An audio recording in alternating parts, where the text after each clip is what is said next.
This week on Obsessed with Wine. I just said yes. I didn't even know how much they were going to pay me. Honestly, I didn't really care back then. I was like happy just to see the world and work hard and have fun. As you understand, I mean, making wine, you do it because you love it, right? You don't do it because, oh, I need to earn this amount of money or have this sort of status or anything like that. You do it just because you love it.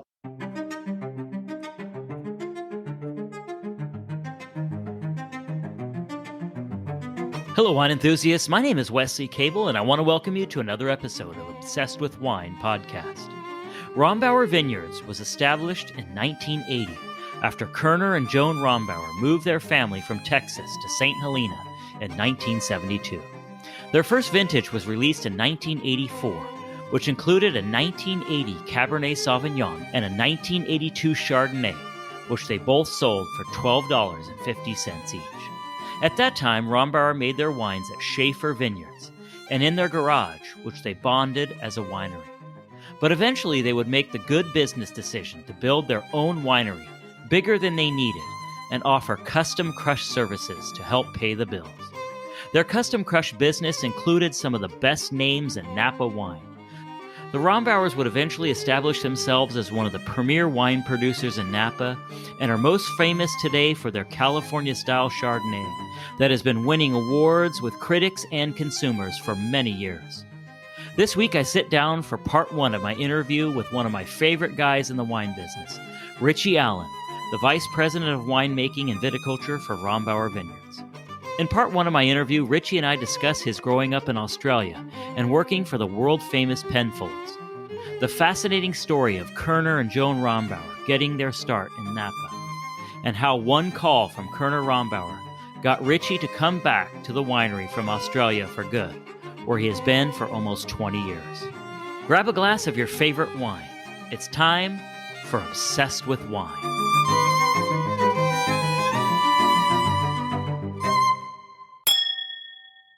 I want to welcome Richie Allen tonight to the podcast. He's the Vice President of Winemaking and Viticulture at Rombauer Vineyards in St. Helena, California. For those of you who don't know, Rombauer really holds a special place in my heart because when I read the story about Koerner and Joan Rombauer moving to St. Helena from Texas, and I believe they were in their 40s at the time. At the time I heard the story, I was in my 40s, and I was thinking about whether I could have a career in wine or not, and I was really inspired by the Rombauer story and decided to pursue my own passion in wine. So I'm really excited to talk to Richie. It's rare you get to talk to somebody like him who not only has his hands in the winemaking, but also the viticulture aspect of the winery. So, Richie, thank you so much. I really appreciate you joining me tonight. It's awesome. Oh, you're more than welcome. I'm happy to be here. So I've got a couple of things first. So for those who don't know, Rombauer just celebrated its 40th anniversary in 2020. Is that right? Yep. We're 40 years young, as we say. So in 1984 was the first Rombauer wines that were released, a 1980 Cabernet and a 1982 Chardonnay. At the time, the retail price, believe it or not, was $12.50, which is amazing. I wish it still was. Yeah. So I got a question for you. Is there any of that old wine laying around anywhere? Yeah, there is. We keep a library of every wine we've ever made at Rombauer. So a few times in my career at Rombauer, we've gone through every single wine we've ever made. Yeah, I mean, the 80 Cab it's getting pretty old. It's 40 years old now. 82 Chard is getting very old. The 82 and 83 Cab are actually still tasting pretty good. So it's interesting. Pretty amazing, yeah. So let's talk about you first, Richie, because you are from Australia, right? Correct, yep. Okay, so how did you get into wine and how did you get your passion for wine going? How did that all happen? So I was actually, I was in first year of what we call university in Australia or college in the US. Me and one of my closest mates, we decided that we wanted to go around the world and go rock climbing. We're both big into rock climbing. That's what we spent all of our time doing, skipping a lot of university classes. And so we took a year off university. First place we came was California. We're here literally just to rock climb. Obviously, if you're in the rock climbing, you know anything about climbing, the best place to go is Yosemite. So that was sort of our first stop. But my mate who I was with, he had a friend of a friend who owned a rock climbing gym in Sacramento. His name's Bob Porter. Still good friends with Bob. And we had Bob's number. So when we got here, we called Bob. When we finally got in contact with Bob, Bob's wife was 9 months pregnant. She was about to drop a baby. And so it wasn't a good time to crash on someone's floor. If you've got kids, right. You understand, right? Yeah. So Bob was like caught up another friend, Ted, and Ted had a girlfriend, Cindy. And we slept on their floor for a few weeks or a few nights at that stage, found the car, and then took off around California rock climbing. We come back through Sacramento. There was like this group of people who we got to know through Ted and Bob and Cindy. And we were in Yosemite, and they actually said, why don't you come up? We're celebrating Cindy's 30th birthday.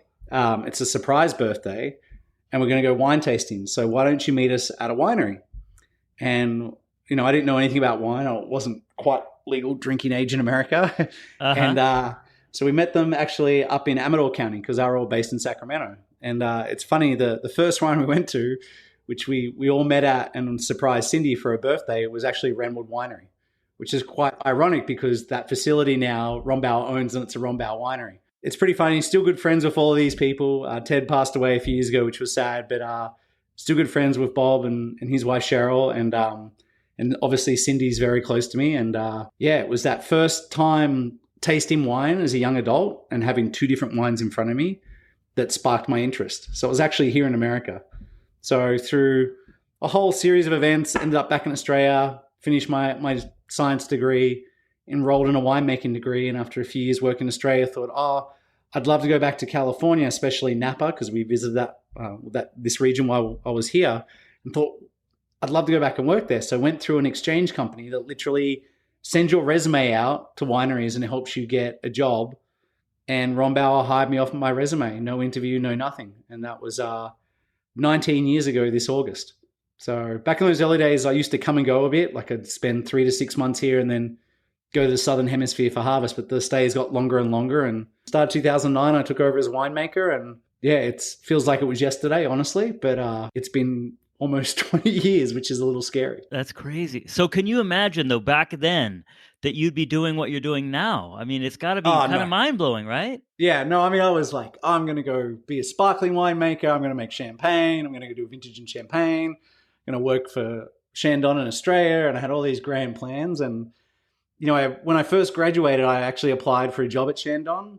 And you tend to just send your resume out to everyone and all the wineries you like. And so I applied at Chandon. I actually applied at Oak Ridge, which is across the road, which is a very high-end Chardonnay producer. Went for the interview at Oak Ridge, and Dave Bicknell, who was the winemaker and sort of became a mentor for a while, was interviewing me, and he goes, who else have you applied for? And I said, Chandon and Yarra Yarra and all these other places. And he goes, well, Chandon's not going to call you because the winemaker there and me, we're best mates, and we just go through the resumes and we divvy them up. So they're not going to call you. So I was like, shit, better take this job then. Yeah. Ended up at Oak Ridge. So that's where you got started then here in America, is at Oak Ridge? No, that was Oak Ridge in the Yarra Valley in Australia. Oh, in Australia. Back then was owned by Evans and Tate. Before that, I'd worked for Penfolds as a student and done a few years with them, and worked for Oak Ridge, came to America, worked for Rombauer, worked at Church Road, New Zealand, came back to Rombauer, worked at Vavasor in New Zealand, came back to Rombauer, and every time the stays got longer. And I think the last time I was gone was about 6 months. And Koerner Rombauer called me at like 2:00 in the morning and told me I had to come back. So I said, okay. I just said yes. I didn't even know how much they were going to pay me. Honestly, I didn't really care back then. I was like happy just to see the world and work hard and have fun. As you understand, I mean, making wine, you do it because you love it, right? You don't do it because, I need to earn this amount of money or have this sort of status or anything like that. You do it just because you love it. So let me ask you a quick question, though. So you said Penfolds, you worked there. What kind of place is that to work for? And at the time, was it as big as it is now and as popular as it is now? Yeah. I mean, Penfolds, they really hit their stride like in the late 1950s, early 1960s. And it is a very iconic brand, I guess, in Australia. And they make Australia's most famous wine, Grange. I was moving to Adelaide to study winemaking. I'd been there a couple of months earlier to sort of look around the campus and see it. And we went to Penfolds McGill Estate, which is sort of in the outer suburbs of Adelaide. It's the original winery, which was built in the late 1890s. And went to the tasting room and I bought a lot of wine because I loved Penfolds red wines. And when I moved back there, my girlfriend at the time, she came over and I said, I want to take you to this winery. I'd love to work here one day, and learn what they do with red wine. We walked into the tasting room and she goes, this is my boyfriend. He's studying winemaking. How does he get a job here? They just happened to be looking for weekend staff at a tasting room, which is called the Cellar Door in Australia, and did that and got to work in the cellar at McGill, which is old square concrete tanks. There's no stainless steel. I got to do Penfolds recorking clinics, pretty much every job imaginable for a cellar trainee at Penfolds I got to do. And I think the most exciting thing was, they were part of a bigger company called Southcorp back then. This is pre-Treasury. And they had warehouses all around the world, lots of brands.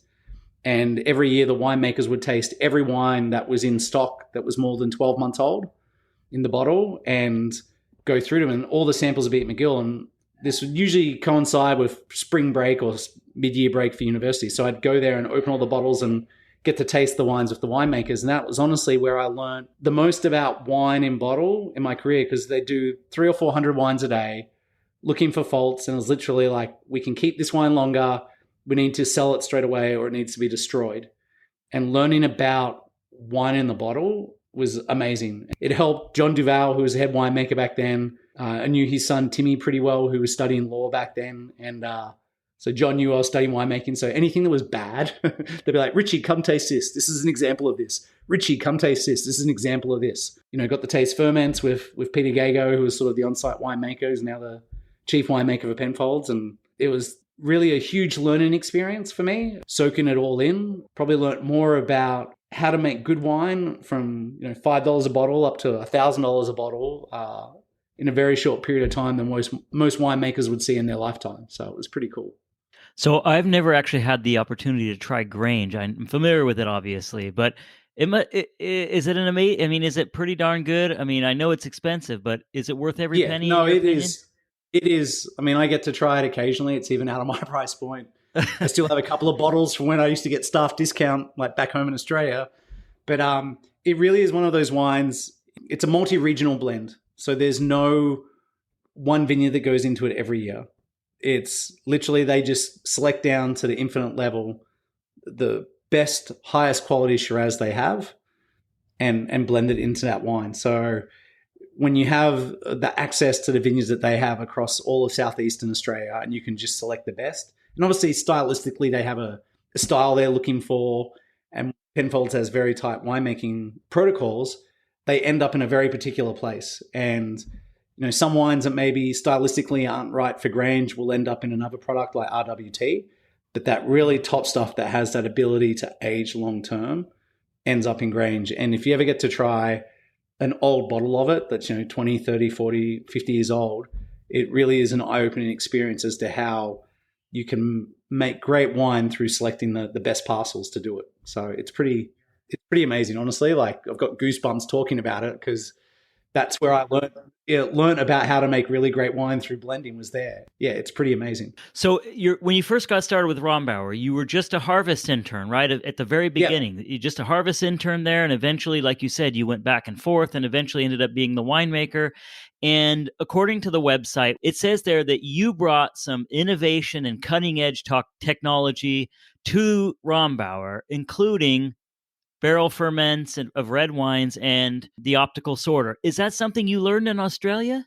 No, they were actually things so the way they teach winemaking in Australia, honestly, is you learn how to make fault-free wine. You don't learn how to make great wine, if that makes sense, at university. They teach you all the science, all the faults, what to do when things go wrong, which is probably the most important thing you'll ever know as a winemaker.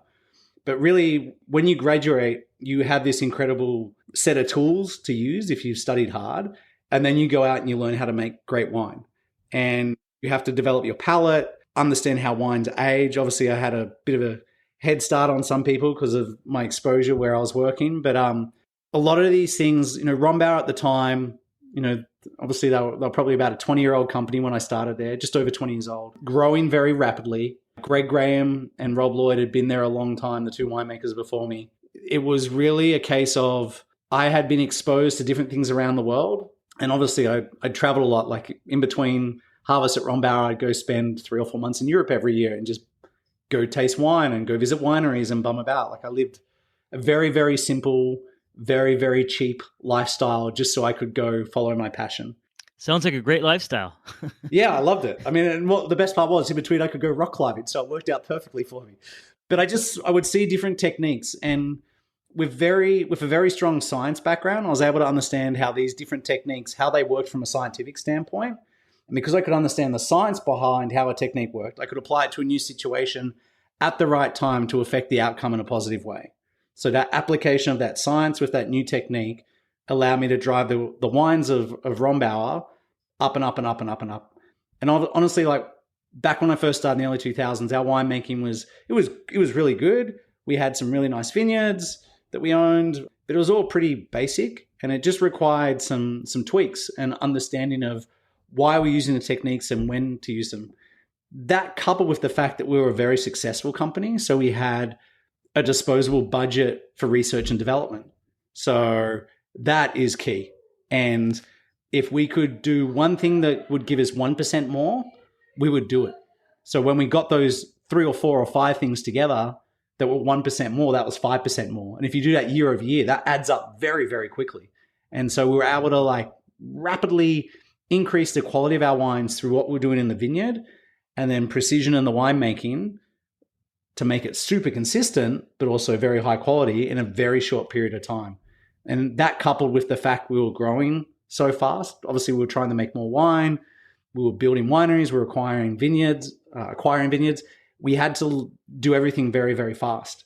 Honestly, I've never found the situation where anything that's more efficient in the winery doesn't give us better quality, because usually it's more sanitary. The last 20 years, like honestly, I still feel like I just got there and I've arrived, and we're still charging ahead, and we have, research projects and different things we're trialing across the board. And I have a much bigger team now to help me of people who are like-minded and crazy like myself to keep driving it forward. So, every year we're trying to constantly improve. So optical sorting, that was very new technology when I took over at Rombauer. It's pretty old now. We're on our 2nd generation optical sorter. Barrel fermentation, that was a very old technique. And the common one which people associate with Michel Rolland here in California is pressing early, finishing ferment in barrel for red wines and going through Malo and barrel. And they associate that very heavy with Michel Rolland, bought it from Saint-Emilion. Well, it's not quite right. It does originate in Bordeaux, but Max Schubert brought that technique to Australia in the late 1940s, and that was the first new technique he tried on Grange, was this finishing ferment in barrel and going through Malo and barrel. And so Penfolds has been doing that since 1951. Everyone associates that with Michel Rolland over here. I'm like, well, no, that's really common back home. That's nothing new. And all we did was extend that with red wine barrel fermentation. If you think about it, the earlier you put a wine in the barrel, the more seamless the integration of oak. Obviously with Chardonnay, that works really well. You ferment in barrel. So why can't we do it with red wine? So that's what we did. Why do a lot of wineries, why do they not do that? Is it a matter of cost? Is it a matter of what is it? Because I know barrels are expensive and all that stuff. So is that part of it? Part of it is honestly, it's very, very difficult. It requires very specific coopering skills, which I had to acquire and then teach my team. And then we started to find staff who had those skills. It is very labor intensive, requires special equipment. So all those things add up, right? And you've got to be a little bit nutty and crazy to want to do it. But then on top of that, maybe stylistically, it's not what that winemaker likes. And maybe that's why they don't want to do it. Now, if you were trying to make better wine, right? The fact that you would discount a technique that could make better wine and not do it because stylistically it doesn't work baffles me. I see a lot of winemakers who try to I'm going to make one component more tannic, one component more soft, one component middle, one with higher acid, one with higher alcohol. And then I'm going to blend them together because my palate is superior than the consumer's, and I'm going to make good wine. Well, I kind of think that's the God complex, like winemakers think they're God. What we try and do is make the best wine possible for each individual lot. And if we do that, it actually makes the blending really easy. We don't try and make components. We try and make the best wine possible. And sometimes that's harder when you first start working with a vineyard. But as you learn the vineyard, what it's capable of, and what techniques apply to extract the highest amount of quality from that particular block, that's what we apply to that wine. And sometimes it can take a few years if it's a new block or a new vineyard. Sometimes you nail it in the first year, and then we just constantly refine it year after year. And that's honestly, I think the secret of Rombauer wines, that consistency is driven from the fact that we're not trying to blend different components to make a better wine. We're trying to blend the best components to make the best wine. And it's a different mindset from a blending standpoint. Well, I have to say, when I was fortunate enough to work one harvest there at Rombauer, which was I had an absolute blast. I was.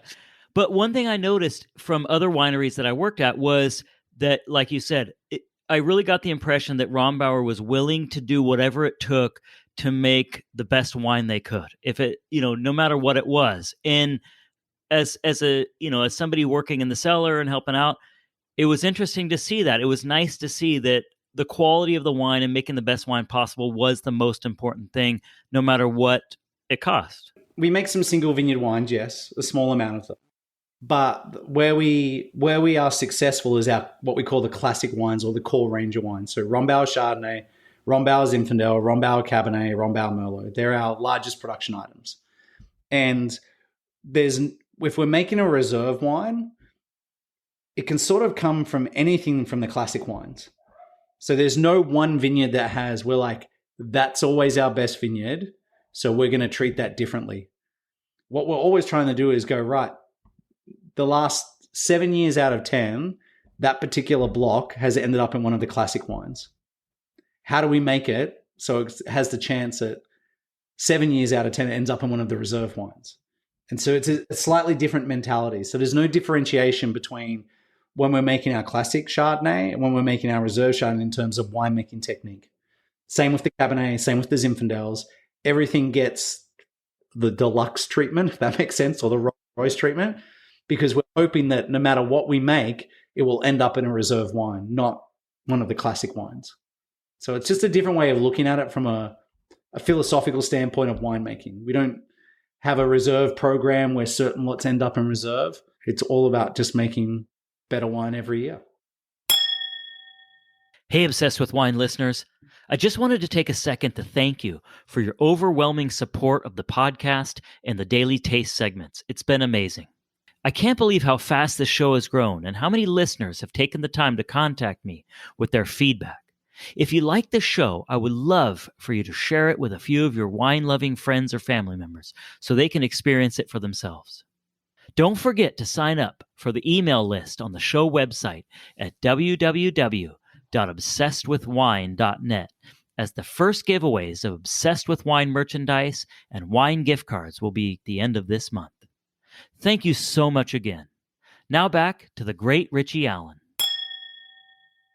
So let's talk about Rombauer, just a little bit about the history. So you've been there for 20 years. So can you just, for those people who don't know, and I'm very familiar with the history, I love the story, but can you just give us a quick history? How did everything get rolling and a little bit about how it got started? Yeah, so Koerner Rombauer was an airline pilot for a now gone airline called Braniff.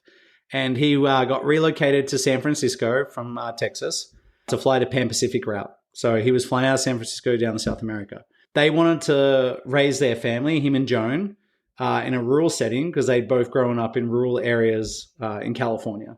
So he needed to be close to San Francisco.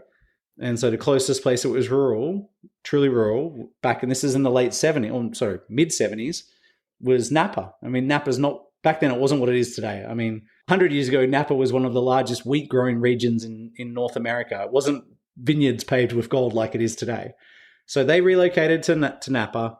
They found the property in St. Helena on a hilltop, mortgaged themselves to the hilt to buy this little block of land. Kerner was an airline pilot, and Joan, she actually got into the wine business and worked for Stag's Leap Winery. During that time, some friends, as they, happens in Napa, you go out and meet people and socialize, said, why don't you partner with us in a winery? So in the mid to late 70s, they partnered in Con Creek Winery just down the road, which is just down in Rutherford there. Which is still there. Still there, yep, still there. So I was one of the founding partners of that winery. They sold out of that partnership around 78, 79. And in 1980, Kerner decided, we should make some of our own wine. So he convinced Joan that they should make a little bit of wine. So they bought a few tons of Stag's Leap Cabernet from Carl Domaney, who's still alive, crushed it and fermented it at Schaefer Vineyards, and then aged it in Kerner's garage. And that was the first vintage, the 1980. By 1982, early 1982, they decided they should build a winery. They had this, speaking to the neighbors like Dan Duckhorn and obviously knowing the Schaefers, they all had little wineries. They decided, yeah, okay, maybe we should build a little winery. Some of Kerner's friends said, why don't you build it bigger than what you need, and you can do custom crush and make wine for other people, and that will pay the bills while you get your own brand up and afloat. So by 1982, they decided to build the winery. They broke ground early 1982, started building a winery. The day Koerner Rombauer signed the loan agreement with Wells Fargo Bank in St. Helena was the day that Braniff Airlines went out of business, and he didn't have a job. Wow. So mortgage to the hilt, just borrowed more, and basically they had to make it or break it. So Joan kept working. They struggled for the first 15 years. Custom Crush if you go through the old winery records, which are still in my desk drawers next to me, it's a who's who of the Napa Valley. At one stage or another was made at Rombauer. And that paid the bills. And eventually they got through it, and year by year, they did a little bit more. I mean, if you speak to some of the long-time staff at Rombauer who've been there 20, 30 years, like Cheryl Riddell, who's been there 30-something years, she talks about when she first started, Kerner would always pay his staff, and then whatever bills he had, he'd put a little bit on each credit card to pay his vendors. But he'd always pay his staff. They just struggled by. And it wasn't until the late 90s they started to do well with Chardonnay. And then we started to make a little bit more. And then we started to make good red wines. And by early 2000s, this is like 20 years later, it started to take off. And they actually started to make some money and start acquiring actual vineyards rather than buying grapes. We've just been doing it that way ever since. Make enough money, buy another vineyard, and just slowly acquire more property and invest. The Rombauers invest heavily in their business. They don't have any other business. Kerner passed away in 2018, and now his two children, KR, who's Koerner Rombauer III, goes by his initials, and Shauna are the sole owners of the company. And we just continually invest back in the business very, very slowly, very methodical. And honestly, focus on making good wine for our customers. We're not focused on being the cool, hip winery. We're not focused on getting 100-point scores. We're focused on make the best wine you can for our customers and never overcharge. And that's all we do. So it's a very simple recipe. And that's served the company really well, I would say. I mean, just like you're talking about, just the growth and just some of the things that the vineyards you guys are able to purchase and that kind of stuff. Whatever the plan is, or whatever the original plan is, it still works. Yeah, I mean, I don't know if Kerner really had a plan. He was very much like fly by the seat of his pants, like quite literally. He started in the Air National Guard. He was a fighter pilot, so ended up working for an airline. Loved fast cars. He just was a risk taker, and he took all these risks. I mean, they were calculated risks, but it paid off. And today we're a successful family-owned company, and we have the third generation of Rombauer family working for the company, and hopefully the rest of them will join us. And I'm hoping by the time I retire, the fourth generation of the Rombauer family will be working for the company. I've worked around the world. I've worked for different corporations and different family-owned companies, but usually when I work for a family-owned company, it's a bigger company and the family is not heavily involved. Whereas at Rombauer, they're very heavily involved. Like if we want to do something, you can have the family on a phone call that afternoon and say, hey, this is what we think we should do. Let's do it. And you just don't have that at other places. And it's a pretty cool place. I'll put it that way. So one thing definitely wanted to ask you, is you were lucky enough to be around when Kerner was around. Unfortunately, Joan had already passed by the time you got there. So what was Kerner like to work for? And do you have any good Kerner stories? Yeah, I have a lot of good stories about Kerner because he was a larger-than-life character. I'll put it that way. But he would always call down to the winery. I'd probably have dinner with him once a week. We would talk, we would chat. Like, we would have our weekly management meeting would be in his living room at his dining table with the family and the CFO and myself and a couple other senior managers. It was Kerner's way or the highway, and you would present ideas to him. And obviously he's very, very smart and could decipher fact from fiction very, very quickly. A great example is like the first year we trialed optical sorters. 2010. We have this one and we're trialing it. And it's our biggest day of crush. We were working like a 22-hour day, and Kerner comes down, he looks at it, he's looking at the fruit coming out of it, and he goes, what's this? And I said, we're trialing this optical sorter to see if we like it to make better wine. And he's looking at it and he's like, this thing's amazing. He goes, we should buy this. And I said, well, we're going to trial it and we'll see. And like we ran it continuously for 21 and a half hours. He's like, go down and get Deline in accounting. Tell her to cut a check. We're going to buy this. And I'm like, oh, Kerner, this is a trial. Let's see how it runs first. Like, let's see if we can break it. Let's see what the wine turns out. I mean, we knew from just looking at it was going to help us make better wine. But he was so decisive. So I convinced him not to buy it. And we literally ran it till it broke, gave it back to the company that was supplying it to us, broker, and said, thanks, yeah, we'll get back to you. Went and looked at a couple other ones around the valley that people were using. And Kerner was like, well, we should make all of our wine with this. I'm like, well, that's going to be hard, Kerner, because they're slower than a conventional crusher. Like, you have to have two of them. And he's like, well, then get two. And it wasn't like, how much these things cost? He's like, we should get two. I was like, okay, we'll get two. And he was just like that. Another great example, one time when we first started barrel ferments, it was 2010, same year.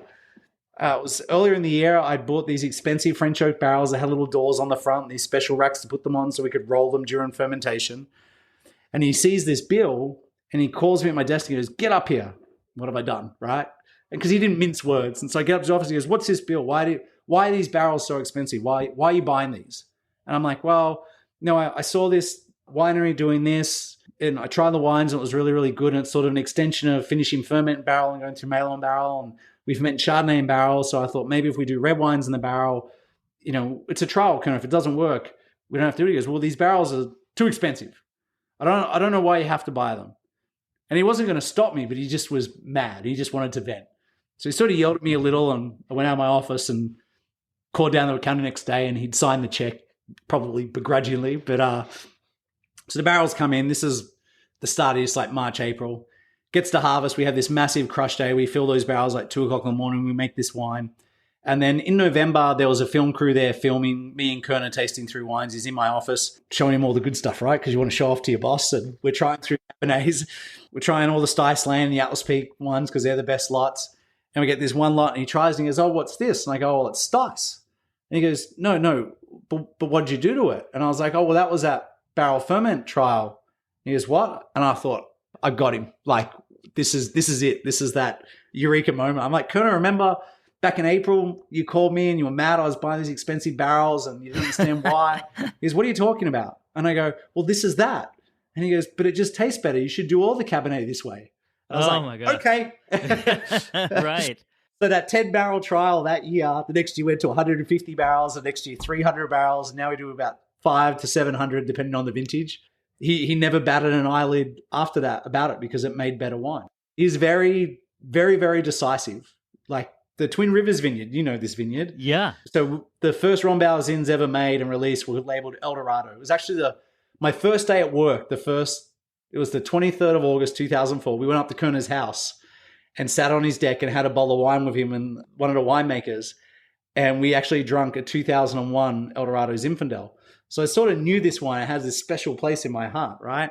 So we worked with this vineyard for a number of years. And about 2003, we stopped working with it because it wasn't owned by us. And we had a falling out with the owner, a dispute over pricing. And in 2011, we found out it was for sale. And so we went up to El Dorado County and Kerner's there with his checkbook. And there's this vineyard which is like been left derelict for like 3 years. It's in horrible condition. It hasn't been pruned. The weeds are taller than the vines. Like it's just like I just looked and went, this is going to cost a mountain of money to bring back to health. And Kerner's standing there with his checkbook and he's like, so who are we buying this vineyard off? Who do I make the check out to? I'm like, wait, just calm down. We need to check the water, check the well, do a vine count, go through, what we do before we purchase a property. But he was adamant it would be a good vineyard. And I was like, oh, Kerner, I don't know. Like it's been left derelict for so long. I don't know if we can nurse it back to health. And he goes, no, it's a good vineyard, Richie. You'll figure it out. We're buying it. So I ended up buying this vineyard. And it is a great vineyard. And we nursed it back to health and did some pretty extreme things, cutting the vines back and retraining them out and getting the weeds under control and putting in cover crops and a lot of money on compost. And we planted some blocks. And now it's one of our best Zinfandel vineyards. But he was like adamant we were buying it. Like no one was going to talk him out of it. So when he had his mind made up, he was, that was it. Like he was done. Like if you're in a management meeting and like people are arguing about what we should do, he would just bang his fist on the table and say, we're going to do this and walk out. Or at board meetings, he would if a board meeting was going too long and it was cutting into lunchtime, he'd just go, "We're done. Where's the waiter? Lunch." And that was the end of the board meeting. Like you could be mid-sentence presenting to the board and he would cut you off and say, "We're done with the board meeting. It's lunchtime." That's it. You'd be like, okay. Spent 3 weeks working on that. Never mind. So let me ask you, so you must miss him though. I mean, he's not around obviously, but you must miss all those times that you had with him and just the things that he brought to the winery, right? Yeah, I mean, everyone who worked for him misses him dearly. We're really, really fortunate. You know, KR and Shauna both grew up in the winery and worked there. Obviously, they don't work there anymore, but they still are around and have a very active interest in how the business is going and check in with us all. You know, I saw his grandchildren grow up in the winery. Do you know what I mean? They're all adults now. Like, that's pretty cool. Whenever we have like annual, like our Chardonnay release party at the end of July, the whole family will come into town and it's just a fun time. But I don't know if we miss him as much as like his spirit still lives on. So it's very... So through his family, he's still there. Oh, yeah. Yeah. And through the people that worked for him, I don't know if he'll ever be really gone. And, you know, we have this saying at the winery, whether it's in the cellar or at a middle management level or at a director level, we go, well, what would Kerner do? He'd just do it. So that's what we do. So you mentioned his children. So KR I've met and he's a great guy. What do they like to work for? They're great. They're great. Like Shauna's a little more hands off. She likes to know everything's okay. She's very, very decisive like her father, but she's also loves to like let us do our jobs. She used to have an office above mine. So she's seen how I work and how I carry myself. And so she just has I guess I'd like to think a good amount of trust in me. And KR, he loves to know every detail that's going on. He's very particular about every little detail, from the label to how we farm to how we make the wines. I mean, he lets us do our jobs and he's very hands off, but he loves to be informed. And they're just, I don't know, they're great people. I don't know how to explain it because I've only ever worked with them and for them. So it's, I don't know Rombauer any other way than having the Rombauer family around.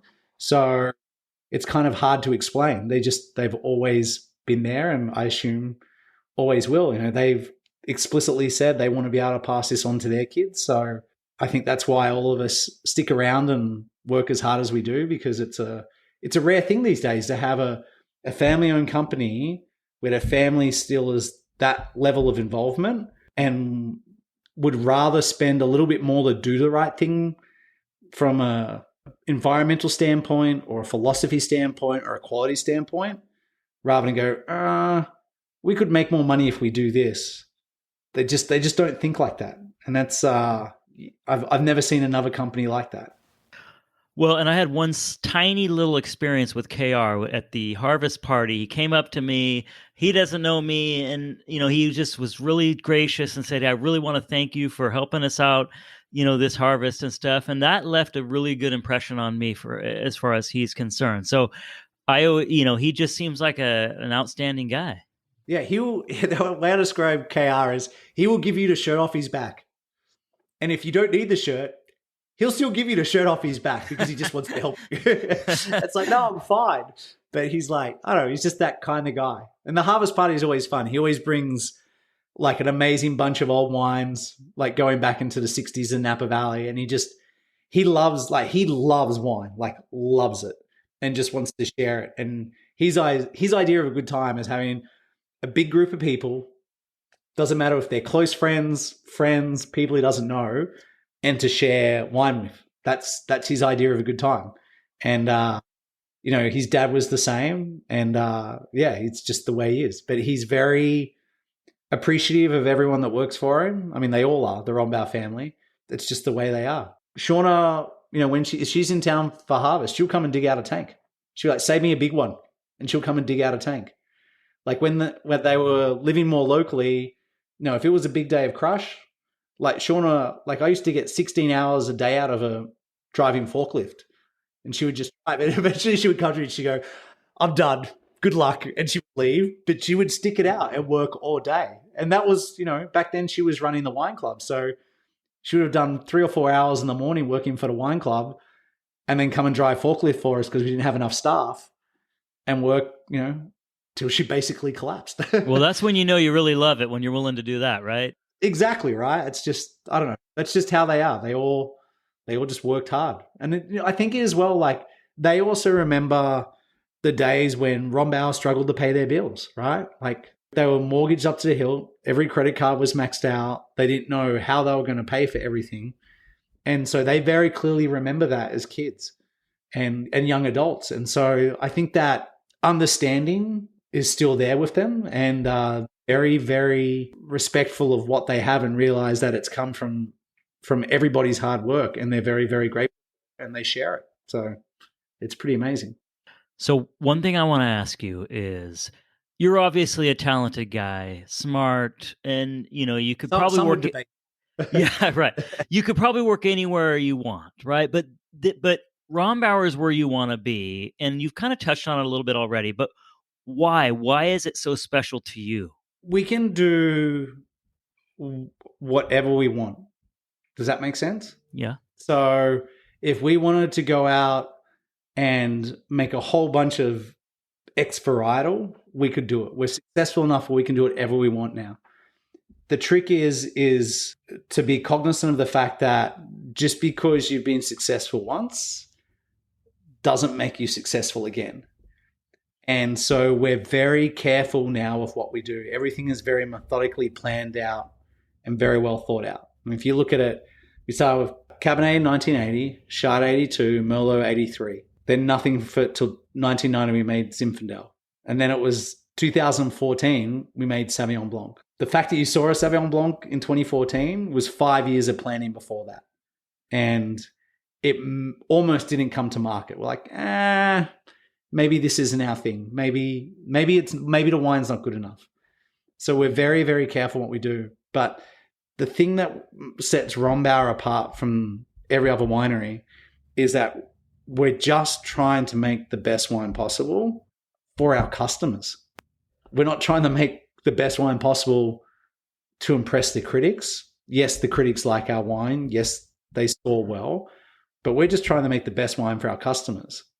And that's a very different mindset. We don't get greedy. Like, we have a standard margin we like to maintain. So if the wine costs us X amount to make, there's a standard markup, and that's our price. Now, we sell some grapes. We buy grapes from vineyards that the rows next to us go into wines that are 3, 4, 5 times the price. We don't do that. It costs us a certain amount to make, and we have a certain markup we take. Now, I can't tell you what the actual numbers are, but that's why if you look at our wines from a quality standpoint compared to our competitors, we over-deliver on quality at a lower price. Very, very unique in the wine world. It's almost unheard of. A lot of wineries will charge what they think their customers are willing to pay. I just think that's bullshit. There's no one reason that keeps me there. It's the people I work with. It's the Rombauer family. It's the winemaking philosophy. It's the part of the world we get to do this in. But I've never had a group of like-minded individuals who are willing to work like this and love it as much as the people at Rombauer do. Now, do we all get along all the time? No. Do we often disagree as a team? Yes. But that's because we're all so passionate about what we do, and we're all trying to achieve the same thing. Make the best wine possible and sell it. Now, we disagree on times on how to do that, but at the end of the day, I think we all realize we're trying to achieve the same thing. So we do our little whinge, maybe we can play into each other, and then we move on and we get to it and we keep going. We're not trying to save the world. We're not trying to cure cancer. We're just trying to make good wine. And that's what we're all good at. Right, definitely.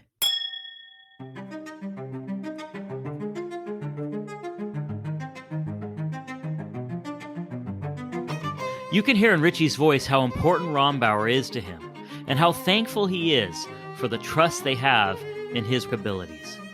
You can hear part 2 of my interview with Richie next Saturday, June 18th, as we have a detailed discussion into some of their most famous wines and what makes them so special.